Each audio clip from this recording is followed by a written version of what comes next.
Movie का start 1973 में होता है, जहाँ पर हमें मूवी का मेन कैरेक्टर एक गोरिल्ला दिखाया जाता है जिसका नाम आइवन होता है। और यहाँ पर हमें वो गोरिल्ला यानी आइवन अपनी कहानी बता रहा है। यहाँ पर मैं आपको एक बात बता दूं कि ये मूवी रियल इंसिडेंट पर बेस्ड है। अब बढ़ते हैं गोरिल्ला की स्टोरी की तरफ, जहाँ पर वो गोरिल्ला यानी आइवन बताना शुरू करता है कि किस तरह वो और उसके कुछ फ्रेंड्स बिग टॉक नाम के एक मॉल में लोगों को एंटरटेन करते थे। उनका रिंग मास्टर यानी उनका लीडर एक आदमी है जिसका नाम मैक है और वो अपने सारे एनिमल्स को बहुत प्यार करता था। यहाँ पर हमें आइवन के कुछ बेस्ट फ्रेंड से भी इंट्रोड्यूस करवाया जाता है, जैसे कि बेसबॉल खेलने वाली एक मुर्गी, उसके बाद एक सील और एक ट्रक चलाने वाला प्यारा सा रैबिट। एक होती है उनकी ऑनर मैक की पेट डॉगी जो कि बहुत क्यूट होती है। एक होती है एलिफेंट जो कि आइवन की सबसे पुरानी फ्रेंड थी। और लास्ट में एक छोटा सा डॉग होता है जो काफी सालों से छुपकर रोज रात को आइवन के केज में सोने आता है और वो आइवन को अपना बेस्ट फ्रेंड मानता है, उसके सबसे करीब होता है। मैक का एक एम्प्लॉय था जिसकी बेटी जूलिया रोज अपने फादर के साथ मॉल में आती थी और अपना सारा टाइम आइवन के साथ स्पेंड करती थी। फिर एक दिन मैक की बातों से आइवन को पता चलता है कि उनके शो से इतनी कमाई नहीं हो रही कि मैक ये मॉल चलाए। फिर रात के टाइम आइवन अपनी एलिफेंट फ्रेंड को कह रहा होता है कि इस बार मैं कुछ ऐसा करूंगा जिससे शो की पॉपुलैरिटी बढ़ जाएगी। और तब वो एलिफेंट कहती है कि मैं भी तुम्हारा इसमें साथ दूंगी। फिर नेक्स्ट डे आइवन शो में बहुत अच्छा परफॉर्म करता है, लेकिन तभी वो देखता है कि शो में अभी भी बहुत कम लोग हैं। मैक का सिक्योरिटी गार्ड उस छोटे से डॉग को आइवन के केज से बाहर निकालने की कोशिश करता है, लेकिन अब क्योंकि वो आइवन से डरता था तो उसे देखकर उसकी हिम्मत नहीं हो पाती। इसके बाद वो बच्ची जूलिया आइवन को कुछ क्रेयॉन्स, कलर और एक पेपर देती है क्योंकि उसे लग रहा था कि आइवन को ड्राइंग में काफी इंटरेस्ट है। तब आइवन शीशे पर एक फ्लाई को देखता है और उसे देखकर वो पेपर पर उसकी ड्राइंग बना देता है। अब यहाँ पर उस डॉग को कुछ समझ नहीं आती कि आइवन ने क्या बनाया है, लेकिन वो उसकी ड्राइंग स्किल्स देखकर इम्प्रेस हो जाता है। नेक्स्ट डे वो बच्ची जूलिया फिर से वहाँ पर आती है और वहाँ पर उसे आइवन की ड्राइंग दिखती है और वो अपने फादर को भी आइवन की ड्राइंग दिखाती है और ये भी बताती है कि आइवन ने एक फ्लाई बनाई है। तब आइवन ये देखकर हैरान रह जाता है कि जूलिया उसकी ड्राइंग को समझती है। अब काम कम होने की वजह से बाकी शॉपकीपर्स भी मॉल को छोड़कर जाने लगते हैं और इस बात की वजह से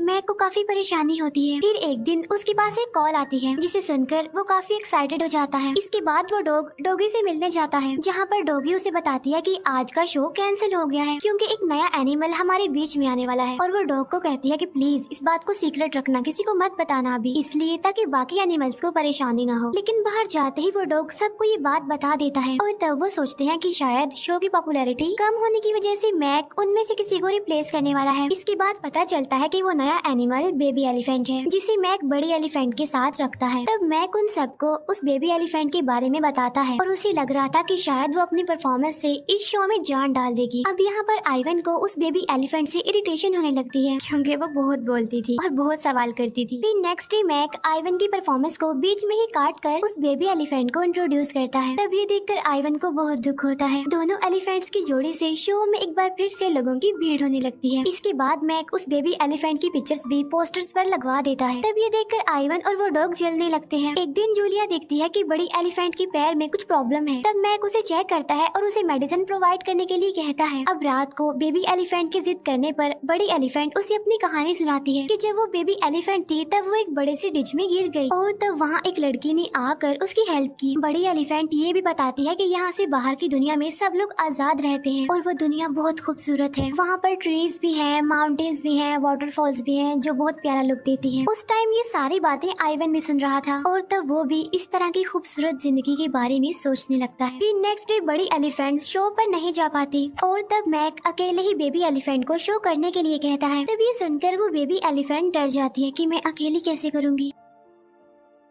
तब ये देखकर आइवन को उस पर तरस आता है और तब वो उसका हौसला बढ़ाने के लिए उसे अप्रिशिएट करता है, उसकी तारीफ करता है। जिसके बाद वो एलिफेंट बेबी सबके सामने जाकर बहुत अच्छा परफॉर्म करती है। अब रात को बेबी एलिफेंट की रिक्वेस्ट करने पर आइवन अपनी स्टोरी सुनाता है कि जब वो बिल्कुल छोटा सा बच्चा था तब मैक और उसकी वाइफ ने उसे अडॉप्ट कर लिया और मैंने उन दोनों के साथ बहुत अच्छा टाइम स्पेंड किया और वो मुझे बिल्कुल अपने बच्चों की तरह ट्रीट करते थे। लेकिन फिर आहिस्ता आहिस्ता जब मैं बड़ा होने लगा तो मैंने उनके बहुत नुकसान कर दिए। अब मैक को तो इन सब से कोई प्रॉब्लम नहीं थी, लेकिन फिर एक दिन उसकी वाइफ हम दोनों को अकेला छोड़कर चली गई। फिर उसके बाद मैक मुझे इस मॉल में ले आया और बस तभी से मैं यहाँ पर रह रहा हूँ। तब आइवन नोटिस करता है कि वो बेबी एलिफेंट तो सो गई है और तब यहाँ पर बड़ी एलिफेंट आइवन से एक रिक्वेस्ट करती है। वो बताती है कि बेबी एलिफेंट अभी काफी छोटी है और वो अपनी पूरी लाइफ इस केज में रहकर कैद रहकर नहीं गुजार सकती, इसीलिए तुम मुझसे वादा करो कि तुम उसे यहाँ से निकाल कर भगा दोगे ताकि वो भी एक आजाद जिंदगी जी सके जो कि उसका ड्रीम है। और तब आइवन प्रॉमिस करता है कि हाँ हाँ मैं ऐसा कर दूंगा। लेकिन तभी वो नोटिस करता है कि उसकी फ्रेंड यानी एलिफेंट तो मर चुकी है। तब मैक और बाकी सारे एनिमल्स को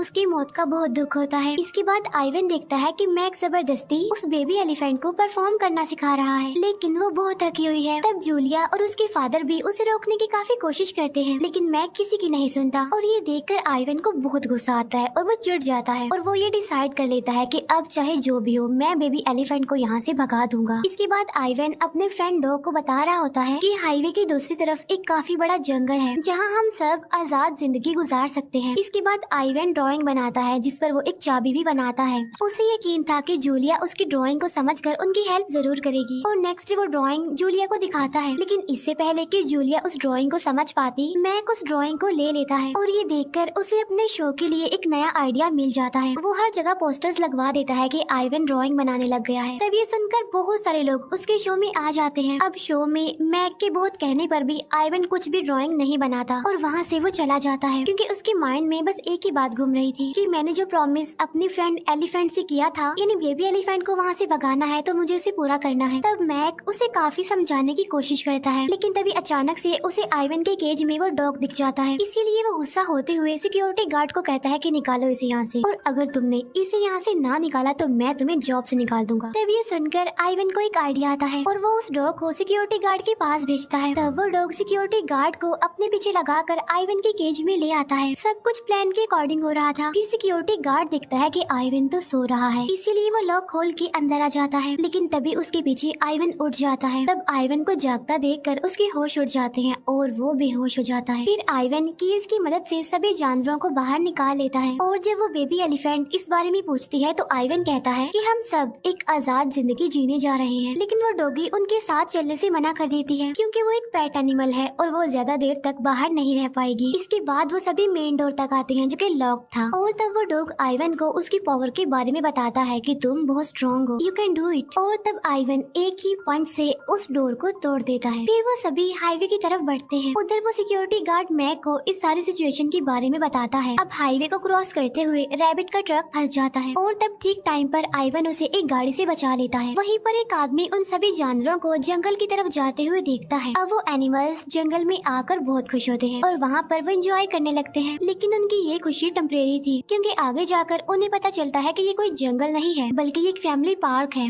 जिसके आसपास बहुत सारे घर हैं। और तभी उन्हें ढूंढता हुआ मैक भी वहाँ पर आ जाता है और वो आइवन को समझाने की कोशिश करता है कि इस तरह करके तुम अपनी भी और बाकी एनिमल्स की जान को भी खतरे में डाल रहे हो। और तब आइवन उसकी बात समझ जाता है, इसीलिए वो सारे एनिमल्स दोबारा से मॉल में आ जाते हैं। इसके बाद मैक सिक्योरिटी गार्ड को जॉब से निकाल देता है और वो अपने एम्प्लॉय यानी जूलिया के फादर को कहता है कि हमें इस बात को सीक्रेट रखना होगा, नहीं तो लोग हमारे शो को बंद करवा देंगे। आइवन उस बेबी एलिफेंट से सॉरी बोलता है क्योंकि वो अपना प्रॉमिस पूरा नहीं कर पाया था। तब बेबी एलिफेंट उसे असली जंगल के बारे में पूछती है और तब यहाँ आइवन उसे अपने बचपन के बारे में बताता है। ये वो टाइम होता है जब कुछ इंसानों ने उसे पकड़ लिया था। वो बताता है कि मैं अपनी फैमिली के साथ जंगल में बहुत खुश रहता था और उसे कीचड़ से पेंटिंग बनाना भी बहुत पसंद था। उसके फादर उसे एक बहादुर गोरिल्ला बनाना चाहते थे, लेकिन वो उनकी बातों को सीरियस नहीं लेता था और उसका सारा टाइम या तो पेंटिंग करने में या अपनी बहन के साथ खेलने में, मस्ती करने में गुजरता था। फिर एक दिन जंगल में कुछ हंटर्स आए और मेरे पापा ने मुझे बचाने की बहुत कोशिश की, लेकिन लास्ट में उन हंटर्स ने मेरे पापा को मार दिया और मुझे उन्होंने पकड़ लिया और शहर ले आए, जहाँ से मैक ने मुझे अडॉप्ट कर लिया। तब ये सुनकर वो डॉग कहता है कि इंसान तो शैतान है, जिस पर वो बेबी एलिफेंट कहती है कि नहीं, सारे इंसान बुरे नहीं होते, क्योंकि बड़ी एलिफेंट को एक लड़की ने बचाया था जब वो छोटी थी। और मुझे ये बात तब पता चली जब उसने मुझे अपनी स्टोरी सुनाई। और जूलिया भी तो इतनी अच्छी है, हमारा इतना ख्याल रखती है। फिर नेक्स्ट डे जूलिया आइवन को कुछ कलर देती है और उसे अपनी बनाई ड्राइंग दिखाती है। वो आइवन को कहती है कि मैं जानती हूँ कि तुम एक आर्टिस्ट हो और तुम अपनी ड्राइंग से अपनी फीलिंग शेयर करते हो ना। उसके जाते ही अचानक से आइवन को एक आइडिया आता है और वो जूलिया के दिए कलर से एक पेंटिंग बनाना शुरू कर देता है। फिर नेक्स्ट डे मैक एक बार फिर से अपने शो को स्टार्ट कर देता है, जहाँ पर एक रिपोर्टर उसे एनिमल्स के भागने के बारे में पूछती है, जिस पर मैक कहता है कि ये एक फेक न्यूज है, क्योंकि यहाँ पर तो सब कुछ ठीक है। जूलिया अपने फादर के साथ लाइटिंग करने में हेल्प करती है। इसके बाद 1 बाय 1 सभी जानवर अपनी परफॉर्मेंस देते हैं और सबसे लास्ट में आती है आइवन की बारी। और जैसे ही पर्दा हटता है वहाँ पर रिपोर्टर और सारे लोग काफी शॉक्ड रह जाते हैं। मैक भी जब मुड़कर देखता है तो उसके होश उड़ जाते हैं, क्योंकि वहाँ पर आइवन ने एक काफी खूबसूरत जंगल की पेंटिंग बनाई थी। तब ये देखकर जूलिया उसकी पेंटिंग समझ जाती है और वो अपने फादर से बात करती है कि आइवन यहाँ से निकलकर जंगल में जाना चाहता है, जिस पर जूलिया के फादर कहते हैं कि इसमें मैं तो उसकी कोई हेल्प नहीं कर सकता। और इसके बाद जूलिया उस रिपोर्टर से हेल्प मांगती है और फिर ऐसे करते करते सब लोगों को इस बारे में पता चल जाता है। सभी लोग मॉल के सामने प्रोटेस्ट करने लगते हैं कि सारे एनिमल्स को आजाद किया जाए। तब ये देखकर आइवन खुश हो जाता है और समझ जाता है कि फाइनली थैंक गॉड उसका प्लान सक्सेसफुल हो चुका है। और यहाँ पर मैक भी हार मान लेता है। फिर एनिमल्स को वहाँ से ले जाया जाता है। सब एनिमल्स एक दूसरे को गुड बाय कह रहे थे। फिर आइवन बेबी एलिफेंट को कहता है कि अब तुम बहुत अच्छी लाइफ जीने वाली हो। इसके बाद वो डॉग भी आइवन से लास्ट टाइम मिलने आता है। तब आइवन उसे अपना एक टॉय गिफ्ट में देता है। फिर लास्ट में मैक भी आइवन से मिलने आता है और वो आइवन को अपनी और उसकी बचपन की पिक्चर दिखाता है। तब वो दोनों एक दूसरे से अपनी इमोशनल फीलिंग शेयर करते हैं। इसके बाद वो दोनों एक दूसरे को गुड बाय कह देते हैं और आइवन अपनी नई जिंदगी में कदम रखता है। फिर आइवन की आंख एक कमरे में खुलती है, इसीलिए उस जगह को देखकर अग्रेसिव हो जाता है। लेकिन तभी एक डॉक्टर उसे बताती है कि वो यहाँ पर नहीं रहने वाला बल्कि वो कहीं और रहने वाला है। इसके बाद वो शटर उठाती है। तब आइवन देखता है कि वो एक काफी खूबसूरत जंगल है जिसके बारे में वो अक्सर सोचा करता था। उसे पता चलता है कि असल में ये अटलांटा जू है जहाँ एनवायरनमेंट को नेचुरल रखने का पूरा इंतजाम किया गया है। आइवन वहाँ पर अपने जैसे और भी गोरिल्लास को देखता है। इसके बाद वो भागकर ट्री पर चढ़ जाता है। फिर वो बहुत सारे एलिफेंट्स को भी वहाँ पर देखता है। वो देखता है कि बेबी एलिफेंट भी अपने साथियों के साथ वहाँ पर खेल रही है। और यहाँ पर फाइनली उसका वो प्रॉमिस पूरा हो गया था जो कि उसने अपने फ्रेंड एलिफेंट से किया था। और अब यहाँ रहकर वो उस बेबी एलिफेंट का ख्याल भी रखेगा। और इस मूवी की यहीं पर हैप्पी सी एंडिंग हो जाती है। Thank you for watching.